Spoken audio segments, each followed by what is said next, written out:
Y ya estamos en vivo, un nuevo capítulo actualizando el medio. Mi nombre es Ariel Flores y el día de hoy estoy solito. El día de hoy estoy a cargo del programa sobre de lo que vamos a hablar. Hoy día vamos a hablar sobre la reforma provisional y también sobre el cónclave oficialista que se realizó el pasado día domingo, el día de ayer, en Cerro Castillo. Recuerden seguirnos en nuestras redes sociales, en twitch.tv/radiof5, donde nos están escuchando ahora, también si nos están escuchando de forma diferida en Spotify, iVoox, Apple Podcasts y también en YouTube. Además nos puedes seguir en nuestras redes sociales, en Facebook e Instagram como radio.f5, para que se enteres de toda la actualidad nacional e internacional de todo lo que va sucediendo, sobre todo en estos programas de Actualizando el Medio. Como el día de hoy estoy solo, idealmente, si es que se van uniendo a la transmisión, poder leer sus comentarios, poder leer lo que opinan respecto a los diferentes temas que vamos a conversar. Además, sobre todo el tema del cónclave oficialista. Poner música de fondo para que no se sienta tan como tan vacío todo. Además se escucha por lo menos cuando están las chicas, le bajo el volumen al micrófono, pero ahora se escucha constantemente el sonido del computador. Pero bueno, ya empezar a iniciar un poco la conversación respecto a los temas que vamos a plantear esta semana, que por una parte tenemos el cónclave oficialista. Tenemos que el pasado domingo se reunieron en Cerro Castillo, esta institución, este como casa de veraneo que tienen los presidentes, y donde hacen principalmente reuniones y también se sacan las fotos previo a la cuenta pública, etcétera. Se reunieron el pasado domingo. Esto inició muy temprano en la mañana para terminar algo así de las 8 o 9 de la noche, donde las principales conclusiones, y creo que es lo que más se rescata, y por eso yo quise traer este tema a colación en el programa del día de hoy, es el punto de que vamos a tener una sola alianza de gobierno.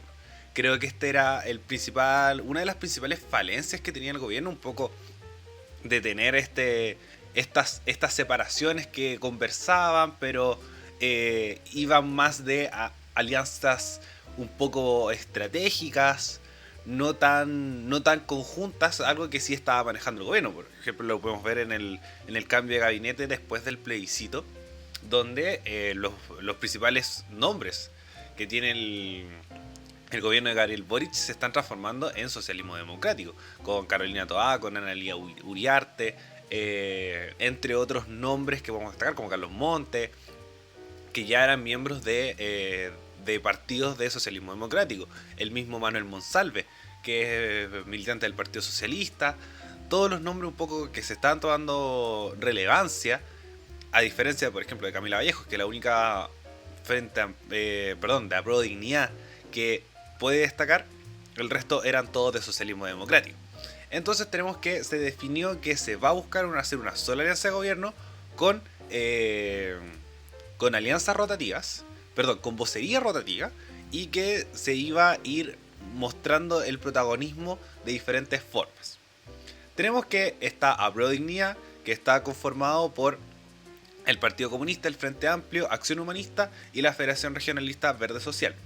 Eso consiste en 37 diputados, llámese 12 del Partido Comunista, 9 de Convergencia Social, 7 de Revolución Democrática, 3 de Comunes, 2 de la Federación Regionalista Verde Social, 2 de Acción Humanista y 2 independientes.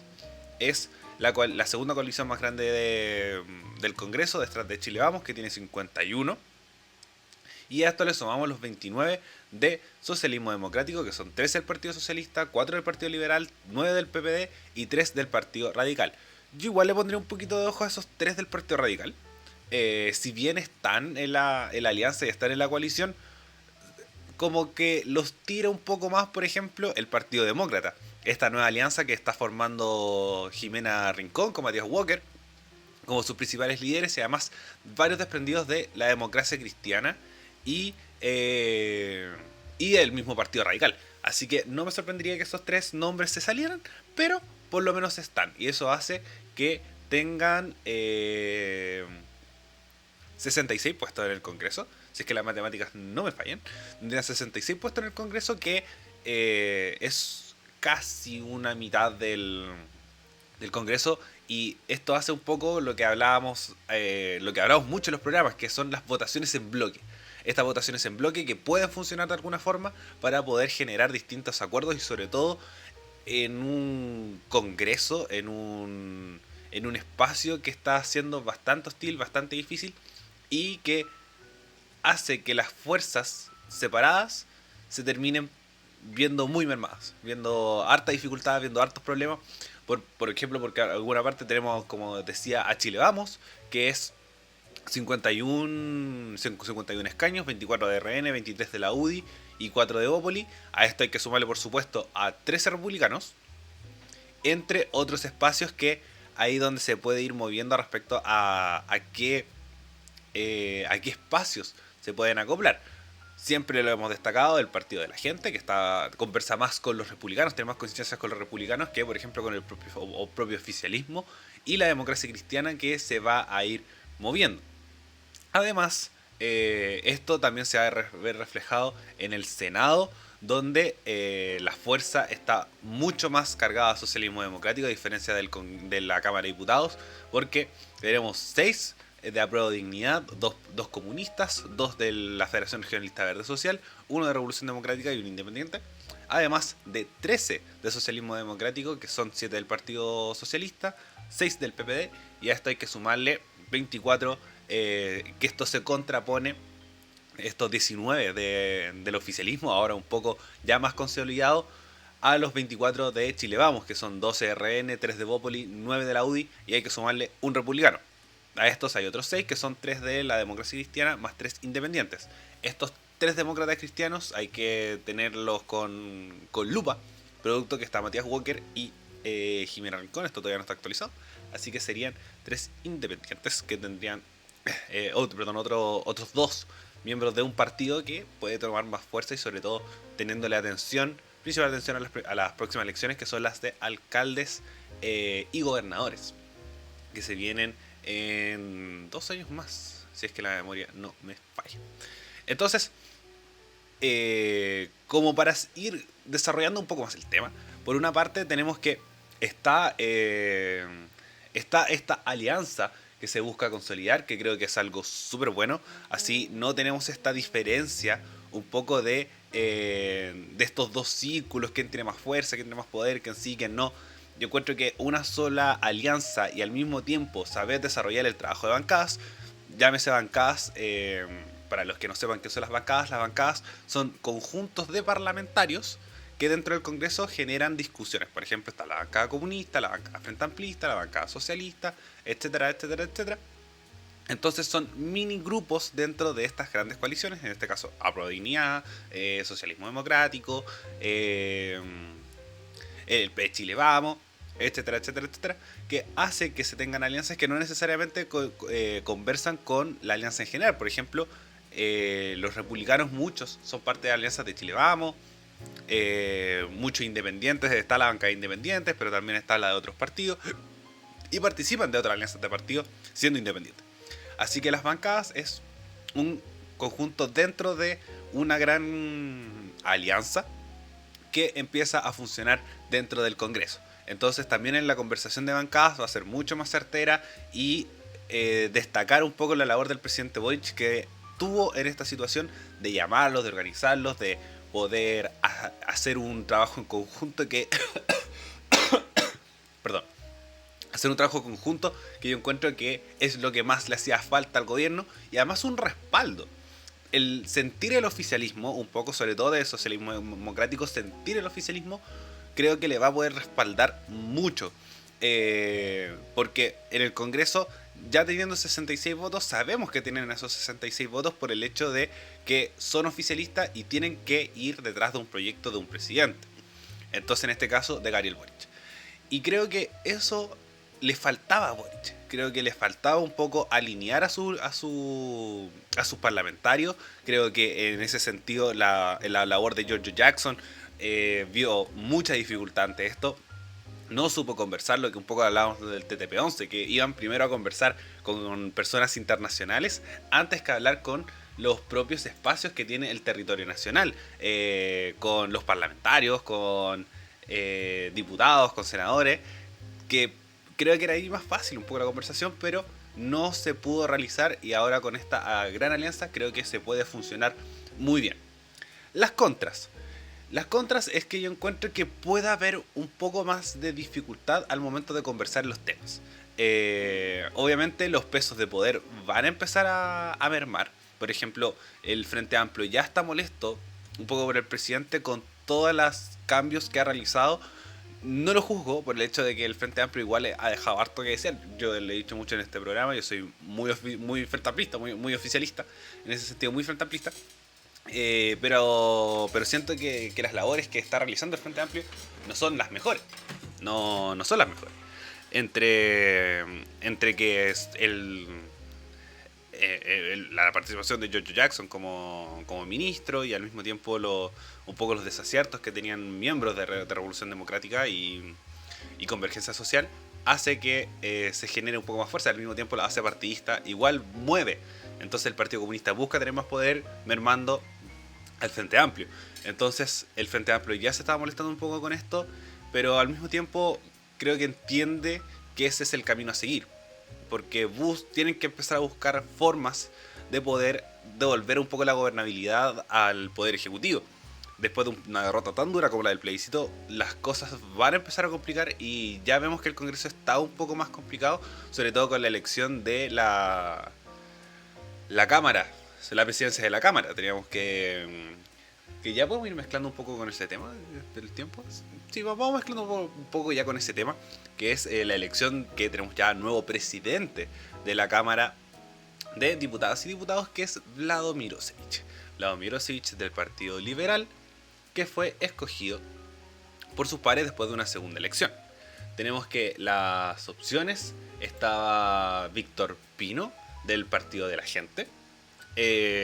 Voy a buscar bien los nombres. Elección.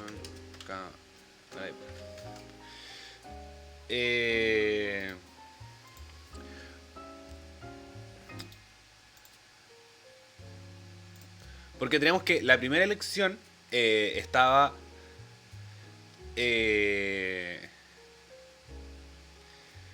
con porque tenemos que señalar Moll,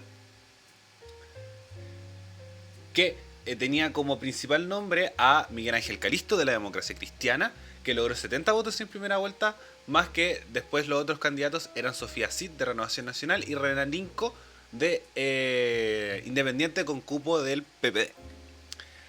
A esto hay que sumarle que la primera... a ver, de nuevo, para no enredar. Tenemos que, por una parte, estaba el candidato de la Democracia Cristiana, que era Miguel Ángel Calisto, que logró 70 votos en primera vuelta, seguido por los candidatos de la oposición, que eran Sofía Cid para la primera vicepresidencia y Raninco para la segunda vicepresidencia. A esto se le tiene que empezar a mostrar un poco respecto a los pasos que tuvo el Partido de la Gente, que también se alzó el nombre de Víctor Pino como una de las primeras opciones para poder mostrar un poco este poder que puede tener el PDG como punto de encuentro entre la derecha, la democracia cristiana, los republicanos, etcétera, etcétera. Esto lo señala la tercera. La derecha buscaba fórmulas para hacerse con el poder de la Cámara Baja y entablar una serie de conversaciones con algunos partidos de centro y centro-izquierda. Es así como el jueves en la noche, en una reunión que contó con representantes de Chile Vamos, Republicanos, el Partido de la Gente, Miguel Ángel Calisto de la Democracia Cristiana y Tomás Lagomarsino del Partido Radical, se avanzó un preacuerdo para apoderarse de la Cámara. El nombre de Víctor Pino agarró fuerza para encabezar la Cámara. Finalmente fue el demócrata cristiano Calisto quien fue la carta del sector para la presidencia. En estos diálogos también hubo acercamientos con algunos parlamentarios descolgados del acuerdo de marzo, como Pamela Giles, Renan Linco y Carlos Bianchi. Sin embargo, durante este fin de semana hubo un quiebre al interior de la bancada del PDG, ya que la mitad de sus integrantes estaba por seguir el pacto con la derecha, mientras que la otra parte se inclinaba más por estar con el oficialismo y cumplir el acuerdo. A esto se le suman los mismos resquemores que había en el interior de Chile Vamos respecto a pactar con estas tiendas. especialmente por una posible fuga de parlamentarios, como también una eventual dispersión de votos de cara a las municipales. ¿De dónde salieron los votos para Vlado Milosevic? La votación de la presidencia dejó dos bancadas divididas, el Partido de la Gente y la Democracia Cristiana. En la tienda donde Franco Parisi es uno de sus pilares, dos diputados, Karen Medina y Rubén Oyarzo, apoyaron a Vlado Milosevic, mientras que Víctor Pino, Giovanna Humada y Roberto Arroyo lo hicieron por Calisto. En tanto, Gaspar Rivas, el sheriff de todos nuestros corazones, no votó.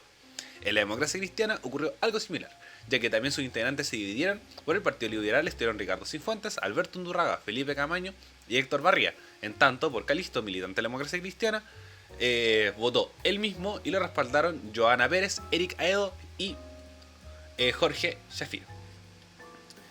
Entonces, para no seguir leyendo, tenemos que esto creo que es lo más importante respecto a esta elección y que puede dar muchas señales para lo que puede suceder en el futuro. ¿Se me queda la transmisión?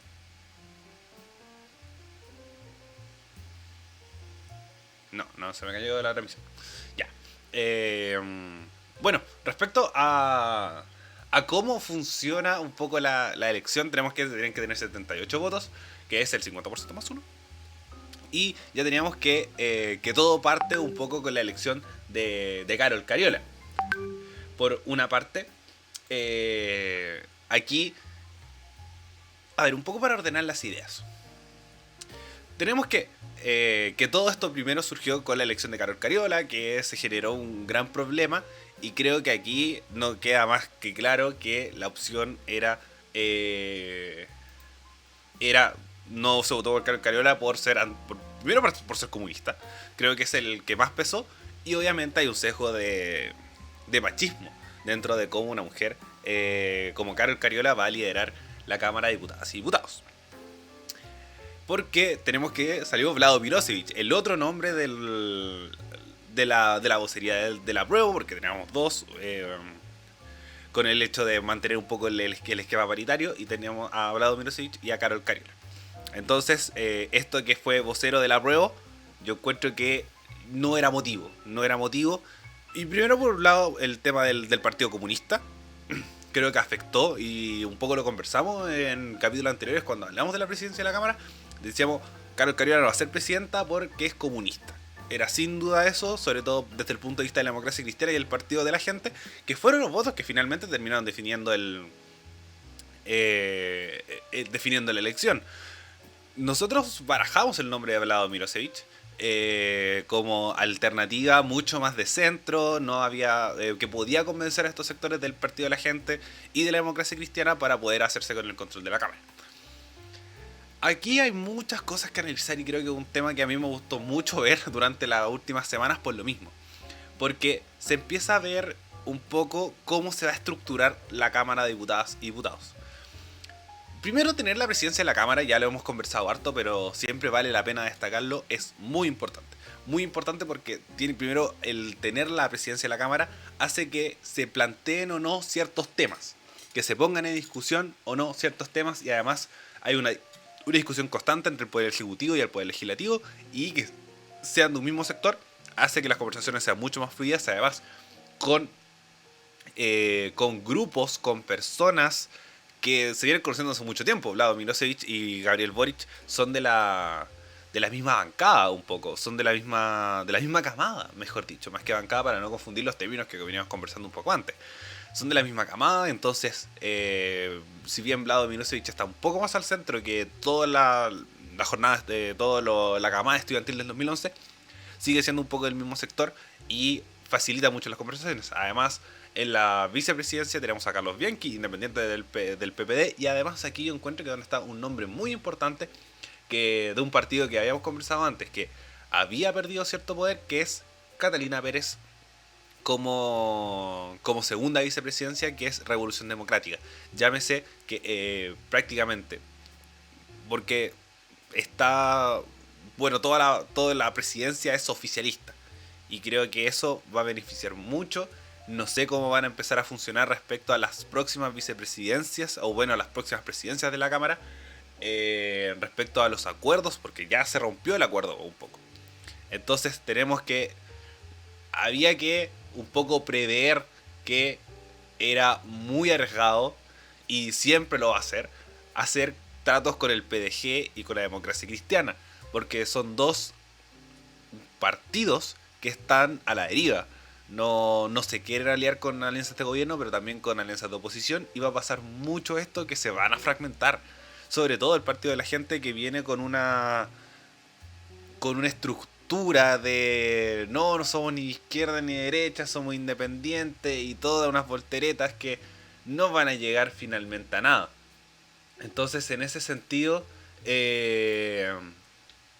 ya ver que algunos votaron por Milosevic y los otros votaron por el candidato de la Democracia Cristiana, además, sobre todo de la Democracia Cristiana, deteniendo a un personaje de su partido postulándose a la presidencia, hace mucho dudar respecto a los acuerdos que se pueden establecer de ahora en adelante. El acuerdo de marzo ya generaba este mismo ruido. Por ejemplo, mucha gente ya lo criticaba y decía, y era mucho más preferible hacer alianzas con Chile Vamos, llámese con algunos de Renovación Nacional, o de la UDI no creo que tanto, pero sí con sectores de Renovación Nacional, por ejemplo, para poder entregarle un periodo de la presidencia de la Cámara, más que aliarse con el PDG y con la Democracia Cristiana. Entonces, ahora queda un poco la conversación, porque esto se va a cambiar en... Creo que es anual. Creo que es anual el cambio de la Cámara. Cambiar un poco el periodo anual respecto a la Cámara y cómo lo van a hacer. Si ahora se va a ir, por ejemplo, y creo que es lo más probable, irse al Partido Socialista o a un miembro del Frente Amplio. Pero nuevamente, el Partido Comunista sigue teniendo un poco este sesgo, esta carga, este espacio donde no se va a poder realizar mucho movimiento hasta que se quite este anticomunismo un poco de la sociedad chilena. Porque también que era uno de los factores a considerar, que era que el Partido Comunista tiene impuesta una demanda por... No sé muy bien el tecnicismo, pero es un poco por ser cómplice de violación a los derechos humanos a Sergio Mico. Sergio Mico, ex director del Instituto de Derechos Humanos, que el Partido Comunista le interpuso una querella, y Sergio Mico es militante de la Democracia Cristiana.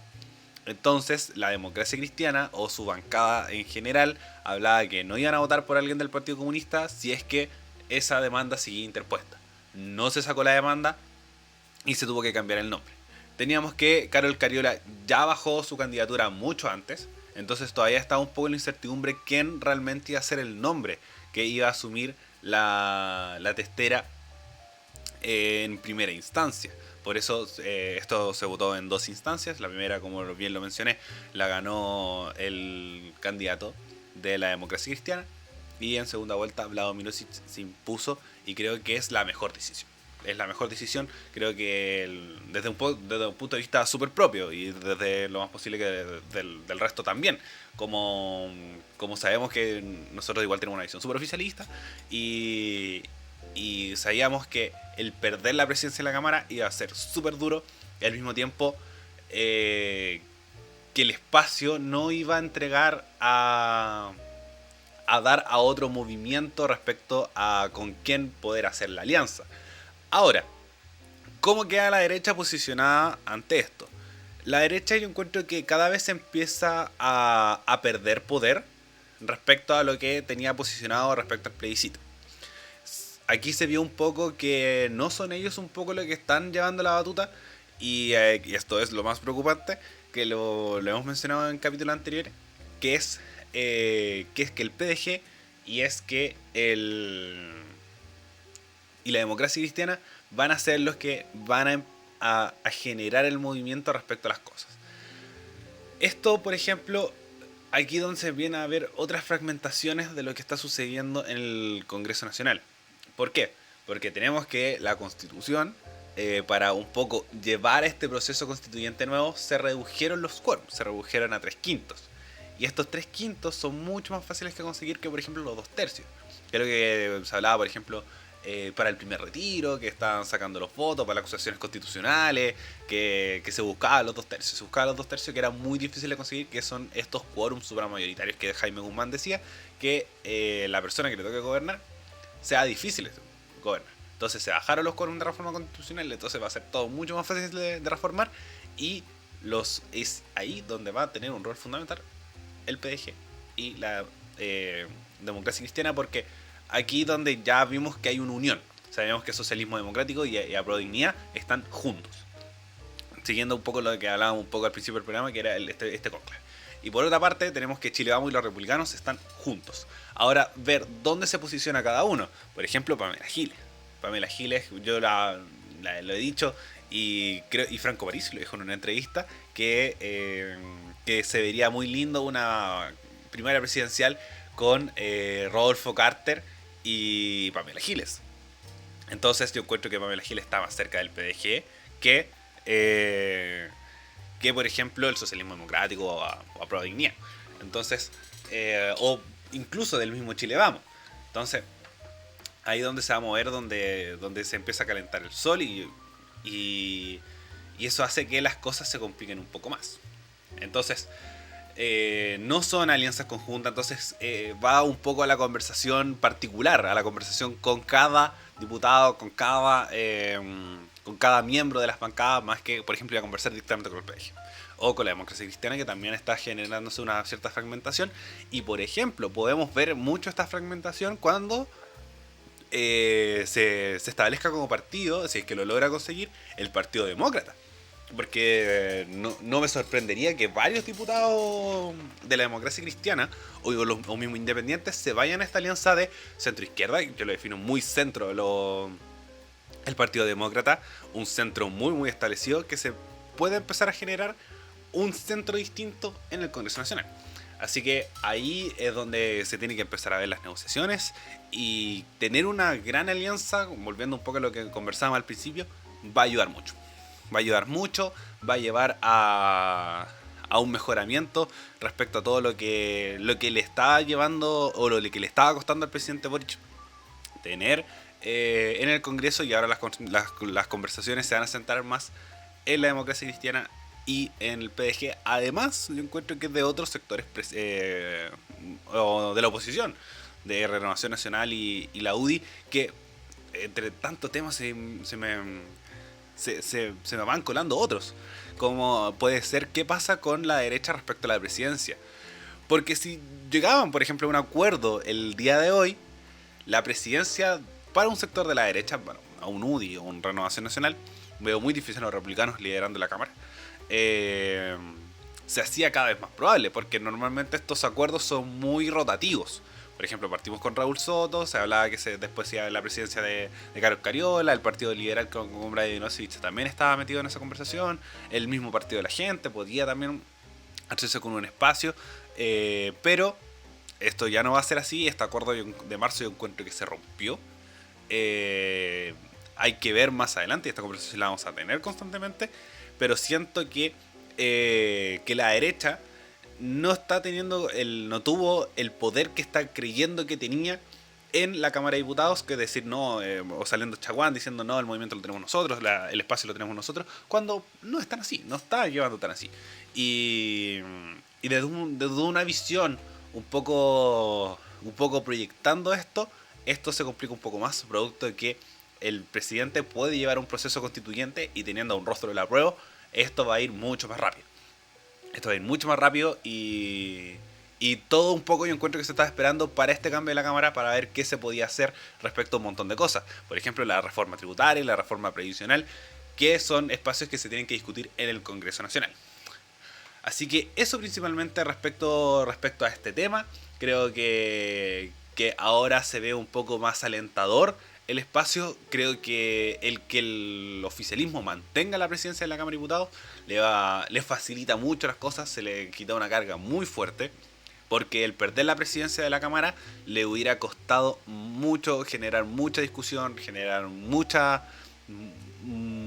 mucho tópico, y la presión ciudadana ya no está como tan cercana, por ejemplo, al sector del presidente Boric, como si pasaba en el Congreso durante el estallido social, que el Poder Ejecutivo no tenía gobernabilidad y tenían un presidente de derecha que hablábamos mucho, que no iba a poner tanto tema sobre la mesa, y la discusión sobre la presidencia de la Cámara ya la tuvimos en ese momento, producto que es muy importante la presidencia de la Cámara, sobre todo para los intereses y puntos del gobierno, que ya había presentado, que ya son 3 ejes. Creo que es muy importante conversarlo antes de pasar al siguiente tema, que son el sistema, un nuevo sistema de pensiones, que es el tema que vamos a conversar un poco ahora, la reforma de salud y la creación de un sistema nacional de cuidados. Esos serían los 3 ejes que no quedé claro si va a ser de este año, de ser del próximo o de todo el gobierno. Por lo menos se habla de que el programa sigue, el programa del presidente sigue, se busca un poco dar esta solución a los problemas de la gente. La agenda yo encuentro que es la que está tirando un poco más respecto al programa de Boric, porque por una parte tenemos que está el tema de la seguridad, el tema del aumento del costo de la vida y el tema de la seguridad. Entonces esos son los 3 tópicos un poco que están tirando la agenda, más que lo que puede mantener el gobierno, que vamos a conversar ahora, que es con la reforma previsional, por ejemplo. La reforma previsional que fue presentada el pasado día viernes, si es que la memoria no me falla.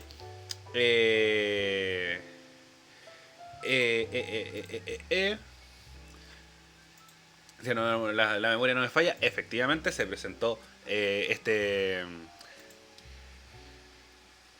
proyecto de reforma previsional, que por una parte tenemos que no voy a explicar un poco los tecnicismos de la reforma, porque creo que es muy complejo un poco de entender respecto a números, formas, y eso no nos caracteriza mucho como programa, que buscamos plasmar todo lo que ellos pueden presentar respecto al funcionamiento de la reforma, pero en esqueleto principal, porque valga destacar que esto va a cambiar este nuevo sistema. El gobierno presenta el sistema, pero después se tiene que conversar en el Congreso y se tiene que aprobar. Entonces volvemos a todo lo que conversamos un poco anteriormente, y sobre todo con estos temas empiezan a tener mucho peso. Entonces, ¿qué tenemos? La reforma previsional busca eliminar el sistema de AFP. Creo que ese es el gran resumen de lo que se puede hablar sobre la reforma previsional.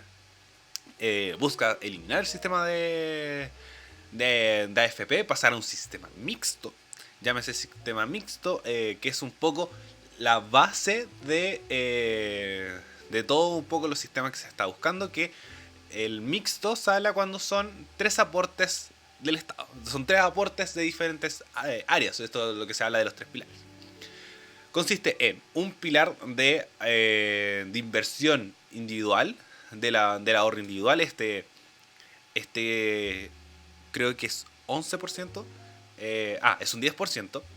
Y obligatorio, imponible, que es el que le restan al sueldo de todas las personas, que es un 10%, que después pasa al FP, y a esto se le suma una comisión. Ahora el gobierno quiere pasar de un 10% a un 10,5% y evitar el tema de las comisiones. Va a pasar a ser un ente externo autónomo, que son los que van a controlar las pensiones de todos los chilenos. Tenemos el ahorro individual, un aporte estatal y un 6% que es el aporte de las empresas. Entonces sería de estos tres pilares que se generaría un aporte, y este 6% es el que más genera polémica y de lo más posible donde haya más cambios, que es que se genera diferentes beneficios a diferentes extractos de la sociedad, porque va a un fondo común.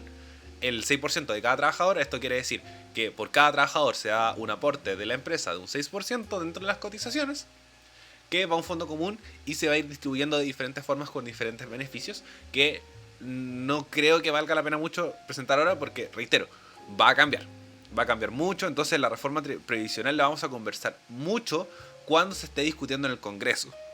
Por ejemplo, ahora se está discutiendo la reforma tributaria, pero se va un poco soslayado un poco con la ley de presupuesto. Entonces ahí se van con los tiros aflojes. Lo más posible que conversemos un poco de la ley de presupuesto y de la reforma previsional. Yo encuentro que es muy poco probable que se discuta ahora mismo, que se le dé urgencia, porque se tiene que aprobar la ley de presupuesto, y va a ser una discusión muy larga la reforma previsional, porque sobre todo da un golpe muy certero a lo que es la FP. El presidente Boric dijo: este sistema nuevo busca terminar con las FP, que es aprobada la reforma, tienen 24 meses para poder desaparecer. Entonces es un golpe súper duro y que va a plantear la discusión y va a generar problemas y por eso no vale la pena mucho discutir respecto a las precisiones, respecto a cuánto va a subir y todo, pero la promesa es que, aprobada la reforma, se va a subir la pensión de cada persona. Puntos en conflicto. Bueno, el mismo sistema de FP. El sistema de FP, lo que un poco siempre hemos hablado, que genera mucho movimiento económico, que genera mucha inversión, y ese es el objetivo un poco de la ganancia. Ahora, este nuevo organismo obviamente puede generar cierta inversión y eso va a depender de cada individuo. Que este 10% sea invertido, que sea entregado a agentes para que puedan invertir y hacer crecer este dinero, que es un poco el funcionamiento de negocios. Otros no, que se mantenga ahí y vaya creciendo con el tiempo. Ya, entonces tenemos que este sistema nuevo que está planteando el gobierno busca terminar con el sistema de FP y también pone muchos parches antes de la herida. Por ejemplo, que es heredable. Este 10% respecto al fallecimiento de uno de los miembros, hay ciertos peros que no es posible que también vayan a cambiar, pero busca que sea heredable, inexpropiable, que creo que es el gran susto que se tiene respecto a un sistema mixto controlado por el Estado, que es que ha pasado en otros países, en Argentina por ejemplo, que era un pozo sin fondo. Que estaba en los fondos de las personas y el gobierno, o bueno, el Estado, sacaba dinero de ahí para poder aplicarlo en otras políticas públicas y finalmente no se cumplía ninguna de las promesas respecto a cómo iba a llegar las personas con las pensiones. ¿Ya? Entonces, tenemos que por esa parte ya se colocó el parche de la herida, va a ser heredable, inexpropiable, y van a ser los principales temas que se van a tocar. Y ojo con las noticias falsas. Por ejemplo, para poder preparar un poco esta parte del programa, yo leí el punto de la tercera, que hablaba Pulso, que era se notaba que era muy defendiendo al FP, como no el tema del gobierno y las dudas que deja el programa, la reforma de pensiones del presidente Gabriel Boric. Obviamente va a dejar dudas. Eso es innegable porque es un proyecto de ley, está presentado. Obviamente tiene todos sus detalles y todo su crecimiento para que llegue y sea aprobado y despachado. Pero sabemos que las cosas no son así, sabemos que las cosas se conversan en el Congreso y se presenta un proyecto para poder aprobarse y discutirse y plasmarse. Como nos vamos a entrar un poco en detalle, producto que queremos generar otros contenidos respecto a cómo es la reforma y cómo entenderla cuando lo más posible es que cambie, es un poco respecto a ¿es beneficioso para el gobierno realizar este cambio? Es una jugada, por lo menos para mí, sumamente arriesgada. Porque todos tenemos un poco la conclusión de que las pensiones son malas. Eso creo que es de conocimiento general, de conocimiento público y de opinión muy certera. De opinión general que las pensiones son malas.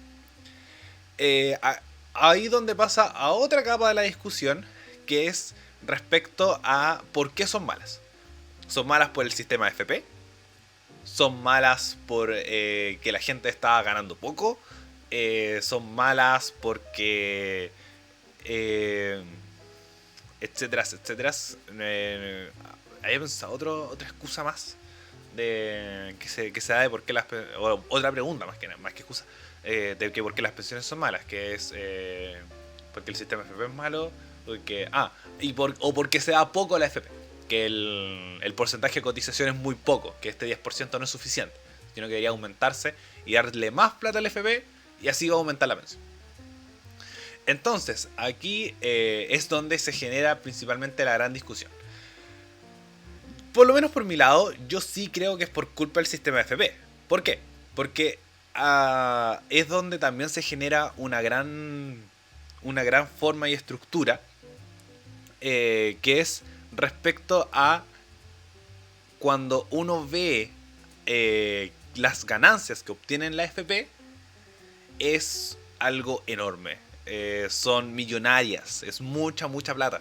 Entonces, la FP gana y tú pierdes. Entonces, esa diferencia hace que uno diga, no es tema del trabajador, sino es del sistema, porque las pérdidas van hacia la persona, van hacia al afiliado y no va hacia la empresa. No va hacia el FP porque los FP tienen ganancias millonarias, de verdad absurdamente millonarias. Entonces, eso ya hace decir que es una sinvergüenzura, y que hace que se tenga que cambiar el sistema, producto que también está pensado con un sistema de negocio. Aquí es donde se va a tener que empezar a conversar si se genera este cambio o no. Producto que la sociedad chilena y la sociedad en general, como lo nuevo, siempre va a generar cierto resquemor. Como decir, ya, si bien las pensiones son malas, pero yo no lo voy a entregar al Estado porque lo voy a perder todo. Entonces prefiero quedarme con lo que se tiene con el sistema FP y arriesgarme nomás. O al revés, que es efectivamente arriesgarme y decir, las FP son tan malas que queremos que esto se largue y empezar a hacer un sistema nuevo, y confío en que el Estado puede hacer mucho mejor funcionamiento que los privados. ¿Qué creo que va a pasar? Primero, y colocar esta advertencia desde ya, es que no creer en todo lo que uno ve respecto a la reforma previsional. Se va a llenar de mentiras respecto a esto. El tema de la expropiabilidad, el tema de la no heredabilidad, el tema de que el Estado se va a gastar toda tu plata y la va a perder, cuando en el sentido de lo que como presenta el gobierno, no es así. Permiso. No es así. Entonces hay que tener principal ojo con eso, y sobre todo viniendo desde la derecha, con un fin de defender el sistema FP. ¿El sistema FP es malo? Yo digo que sí. Esto es una opinión muy personal, yo encuentro que sí, porque no, ni para el rico ni para el pobre hay buena pensión. Y tenemos otros sistemas, como el de Carabineros, como el de Fuerzas Armadas, que sí se están jubilando con su sueldo. Entonces se genera esa injusticia dentro de la sociedad que genera dudas e incertidumbre. ¿Esta reforma previsional es la solución? No les voy a mentir, no lo sé. Creo que uno de los grandes problemas que se generó con la campaña de la prueba es prometerles cosas que no sabíamos que iban a pasar. Creo que van a subir las pensiones como lo presentó el ministro Marcel. Yo creo que sí. Yo encuentro que sí se puede generar un aumento respecto a... Sí va a haber un crecimiento respecto a la pensión, producto de el cambio del sistema, que es un poco más, retiene un poco más, no es tan arriesgado respecto a la inversión, y además sobre todo en temas económicos, que cada vez se viene muy a la baja respecto a las ganancias. Entonces la FP puede generar problemas, y ahí es donde va a estar la pega del gobierno y de los diputados y de incluso sobre todo, más que incluso sobre todo de los medios de comunicación, de explicar muy bien respecto a los traslados de los dineros de la FP al sistema nuevo, que solamente queda esperar respecto a qué se puede funcionar. ¿Es hora de cambiar el sistema FP? Yo creo que sí, ya es un sistema desprestigiado. Hablamos mucho del desprestigio respecto al funcionamiento. Una reforma del sistema FP va a ser una complicación, producto que no hay mucho que mover, no hay mucho que establecer. Este sistema es mucho más... resguarda un poco más respecto a lo que estaba en el proyecto de nueva constitución. El proyecto de nueva constitución era mucho más ambicioso respecto al aporte estatal, o a este cambio de sistema que presentaba el proyecto de nueva constitución, que más que lo presentaba, llevaba toda la estructura y las formas para que fuera aprobado y fuera establecido por norma de ley, que daba mucho más permiso, era mucho más permisivo, daba mucho más poder al Estado para poder generar esto. Ahora hay un sistema mucho más mixto, mucho más calmo. El gobierno sabe la posición en que está. El plebiscito da una cierta estructura, y sobre todo las conversaciones que se generan en torno al plebiscito, de cómo estructurar y formar un sistema que busque convencer a todos. Es un sistema mucho más pensado en un tercer mundo, en un primer mundo. No sé cómo se debe aplicar acá. Obviamente muchas dudas se van a generar y siempre respecto a lo bonito que se ve en el papel y cómo se empieza a aplicar en la realidad. Entonces creo que se hace la gran discusión que vamos a tener por lo menos hasta el fin del gobierno. Dudo mucho que se vaya, porque por lo menos si se aprueba, por ejemplo, hoy día, ya son 2 años para que se elimine la AFP, entonces vamos a tener 2 años de discusión de qué va a pasar con la SFP, si es que se aprueba, por ejemplo, hoy día. Esto lo más posible que ya se empiece a discutir el próximo año con un golpe súper fuerte, porque siempre recordamos, estamos en noviembre, estamos ya encaminándonos a mediados de noviembre. Entonces, pasando a mediados de noviembre, se viene diciembre y ahí se tiene que discutir el presupuesto. Ya se está discutiendo el presupuesto, ya está pasando por las comisiones y ahora después se pasa a la sala y ahí también. Una tole más o menos grande. Y eso ya es hasta el 31 de diciembre. En enero se discuten cosas muy pequeñas porque en febrero toman receso legislativo, se dan de vacaciones. Todo febrero se dan de vacaciones. Y después volvemos en marzo. Entonces ya es 2023.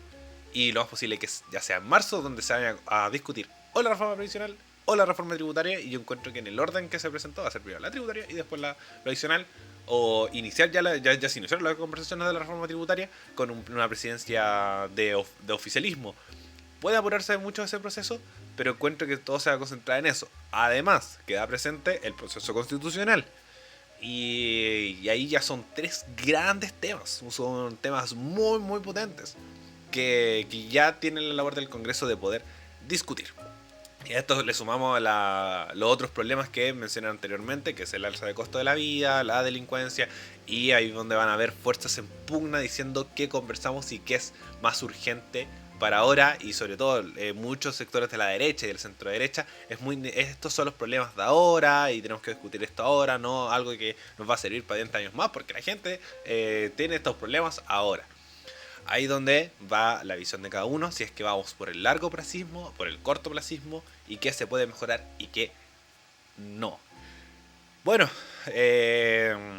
esto fue Actualizando el Medio. Recuerden seguirnos en nuestras redes sociales como radio.f5 en Instagram, Radio F5 en Facebook. También seguirnos en todas nuestras plataformas de audio como Radio F5, en Spotify, Apple Podcast y YouTube, donde nos pueden escuchar. Y tengo toda la impresión que este es nuestro capítulo número 100. Efectivamente, este es el capítulo 100 de Actualizando el Medio, que me voy a dar un poco de este lujo con ustedes, personas que llegaron al final, que primero siempre les agradezco mucho que llegaron hasta el final, sobre todo un poco la monotonía de solamente una persona hablando.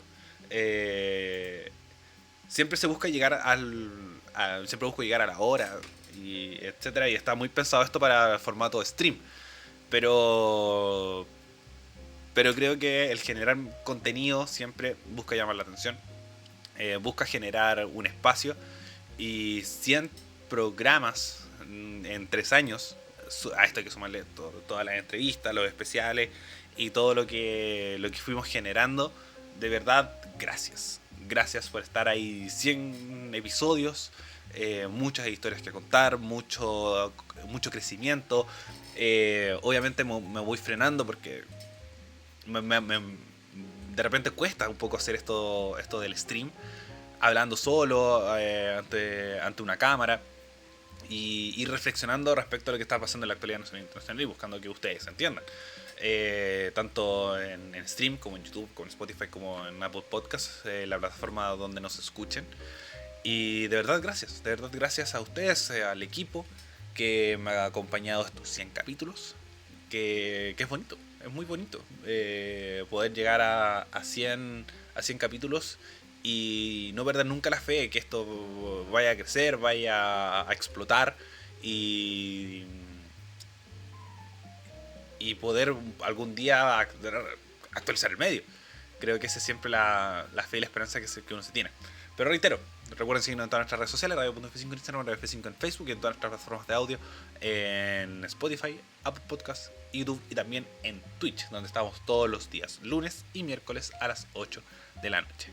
Así que eso, mi nombre es Ariel Flores y esto fue Actualizando el Medio de Radio F5. Nos vemos, adiós.